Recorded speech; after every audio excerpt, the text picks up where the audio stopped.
We have many patients that come to us with missing teeth, broken teeth, having a full mouth of teeth that need to be replaced.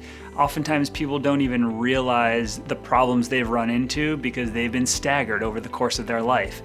Beyond dentures, we have a solution for people that creates a replacement for multiple teeth that have been missing or broken. That would be a full arch solution.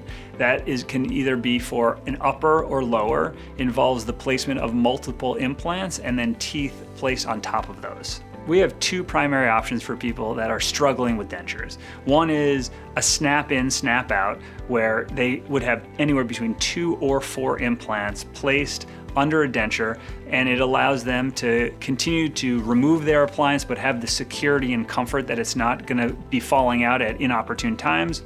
Another option is a full fixed option, which tends to be anywhere between 4 to 8 implants depending on the individual needs of the patient. That option is a full fixed option which can only be removed in the office by us at regular cleanings and exams.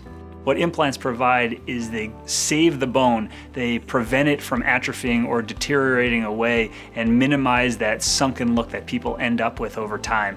Second, it gives people the biting power they need to chew foods. Oftentimes with dentures without implants, they're falling out or people are having trouble keeping them in while eating, and implants provide that stability. A patient's individual needs are varied based on their motivations, goals. Everyone has a different set of wants versus needs. There's financial limitations, and we work with all of that. Our goal is to come up with a customized plan for each person. The best way to figure out if this is the right treatment for you is to give us a call, schedule an appointment. We'll be able to assess the quality of your bone, your individual needs, your goals, and we'll be able to come up with a game plan that is right for you.